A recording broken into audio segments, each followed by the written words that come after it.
RSS का एक soft corner जो है वो वीरभद्र सिंह जी के प्रति था और उस कारण क्योंकि वो दुनिया में नहीं थे, वो इनविटेशन उन्होंने हमको दिया और मैंने भी उसको सम्मान पूर्वक एक्सेप्ट किया।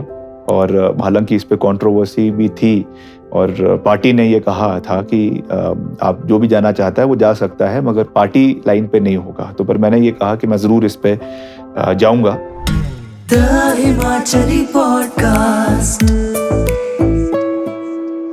राम मंदिर की प्राण प्रतिष्ठा हुई, उस टाइम पे बहुत बड़ी कंट्रोवर्सी हुई। और कंट्रोवर्सी क्या हुई कि विक्रमादित्य जी हिमाचल से जा रहे हैं। आपने ऑल्दो मीडिया में बहुत अलग अलग उसके जरिए आपने बताया कि क्यों आप जाना चाहते हैं।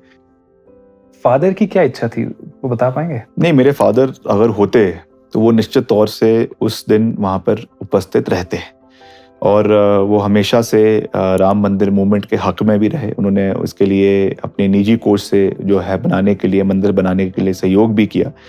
तो मैं समझता हूँ कि और ख़ास करके उन्होंने हिमाचल में धर्मांतरण का कानून जो एंटी कन्वर्जन बिल था उसको लाने में उनका एक बहुत बड़ा योगदान रहा। योगदान क्या, वो ही लेकर आए एज चीफ मिनिस्टर। उन्होंने उस बिल को विधानसभा के अंदर इंट्रोड्यूस किया। तो उसलिए आरएसएस का एक सॉफ्ट कॉर्नर जो है वो वीरभद्र सिंह जी के प्रति था और उस कारण क्योंकि वो दुनिया में नहीं थे, वो इनविटेशन उन्होंने हमको दिया और मैंने भी उसको सम्मान पूर्वक एक्सेप्ट किया। और हालांकि इस पे कंट्रोवर्सी भी थी और पार्टी ने ये कहा था कि आप जो भी जाना चाहता है वो जा सकता है, मगर पार्टी लाइन पे नहीं होगा। तो पर मैंने ये कहा कि मैं ज़रूर इस पे जाऊंगा और मैं गया। मैं 22 तारीख को अयोध्या में भी गया प्राण प्रतिष्ठा में। मुझे वहाँ पे उन्होंने बहुत मान सम्मान दिया और हमको बहुत अच्छा लगा वहाँ जाकर। तो इसका राजनीति से मैंने पहले भी कहा कि कोई सरोकार नहीं है, पर अब कहीं ना कहीं उसमें राजनीति आई जाती है क्योंकि आज पूरा चुनाव वो राम मंदिर के नाम पे लड़ा जा रहा है। तो हम तो यही कहते हैं कि हम बीजेपी के लोग जितने हिंदू हैं, हम भी उतने ही हिंदू हैं। हम भी उतना ही सनातन धर्म को मानते हैं, देव समाज को मानते हैं, देव संस्कृति को मानते हैं। मंदिरों के निर्माण में हमारा भी उतना ही योगदान है। तो इस चीज़ को हम लेकर चलते हैं।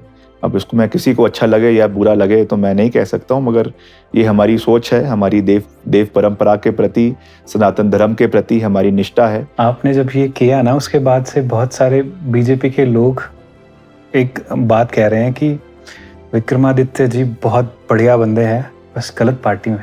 नहीं, पार्टी की बात नहीं है। पार्टी तो देखिए, हमारी पार्टी हमेशा से कांग्रेस पार्टी रही है। कांग्रेस पार्टी की विचारधारा हमने अपनाई है और हम इसी में ही पूरी मजबूती से अपनी जो सोच है उसको आगे लेकर जाएंगे। राष्ट्रहित के मुद्दों को, जैसा मैंने कहा, चाहे वो आर्टिकल 370 था, ये सब चीज़ें थी, वो रहेगी। और सबसे बड़ी बात है कि खूबी ये है कि एटलीस्ट कांग्रेस पार्टी में आप अपनी मन की बात को खुलकर रख सकते हैं। कोई डिफरेंस ऑफ ओपिनियन भी है उसको भी मैं खुलकर रखता हूँ। मैं किसी से डरता नहीं हूँ।